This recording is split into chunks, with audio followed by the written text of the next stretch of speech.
আমার স্ত্রী সহ আমরা বাথরুমে ঢুকিয়ে যাই। অনেকক্ষণ ছিলাম, প্রায় 5 ঘন্টা।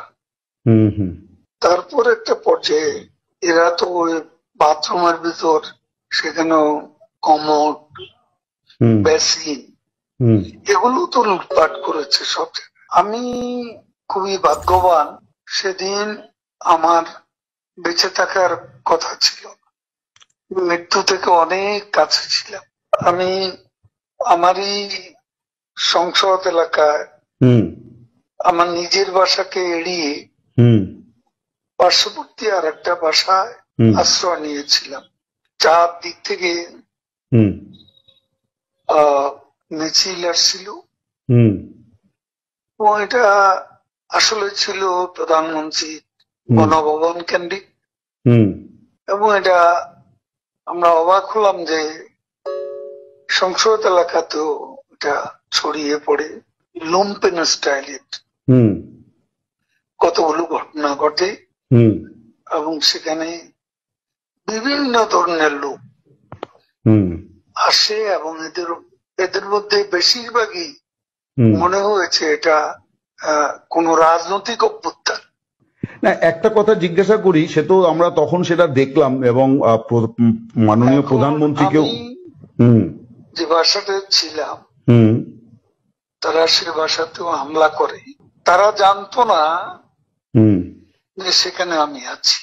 আচ্ছা, আমার বাসা তারা লুটপাট করেছে, কিন্তু যে বাসায় আমি গিয়ে আশ্রয় নিলাম সেখানে তারা হামলা করবে এটা আমি ভাবতাম। কিন্তু সেখানেও দেখলাম যে অনেক লোকজন ঢুকে পড়ে এবং তারা ভাঙচুর লুটপাট করতে থাকে। আমি আমার স্ত্রী সহ আমরা বাথরুমে ঢুকিয়ে যাই। অনেকক্ষণ ছিলাম, প্রায় 5 ঘন্টা।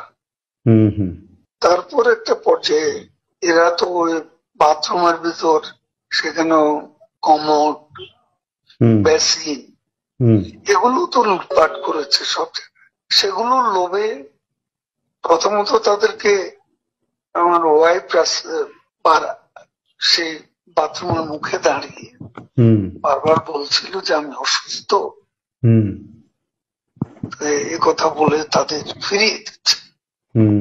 তো একটা পর্যায়ে তারা এই বাথরুমে যেগুলো আছে সেগুলো লুট করার জন্য জোরপূর্বক প্রবাসের হুমকি দেয়। তো সে সময় আমার ওয়াইফ জিজ্ঞেস করে যে কি করবো, খুলে দাও যা হবে।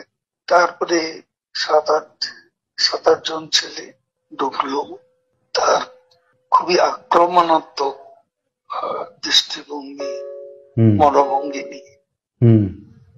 তখন হঠাৎ তারা আমার দিকে তাকায়, আমার দিকে তাকিয়ে আপনি নেত্রী চলে গেল, আপনি জাননি কেন?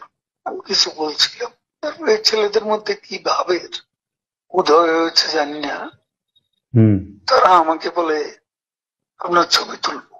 তারপর আমার ছবি তুলতে শুরু করলো, সেলফি নিচ্ছিল, ছবি তুলেছিল। এরা ছাত্ররা অনেকে আমাকে চেনত। কি কারণে তারা তখন আক্রমণাত্মক যে মনোভাবটা ছিল সেটা নিয়ে এসে শীতল হয়ে গেল।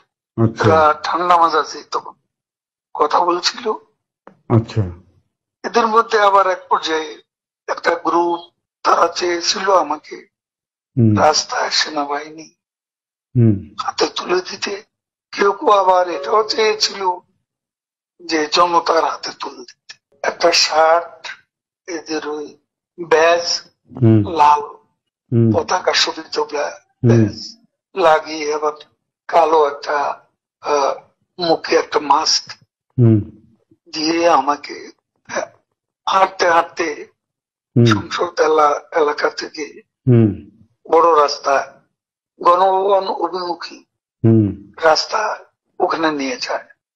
ওখানে নিয়ে হঠাৎ করে কোত্থেকে একটা ট্যাক্সি আসে, এটা ইজি বাইক, সেটা খালি ছিল। ওখানে কোনো গাড়ি ঘোড়া কিছু ছিল না, হুম ওটা হঠাৎ করে কেন যেন এসে পড়ল। হুম হয়তো আমার ভাগ্য।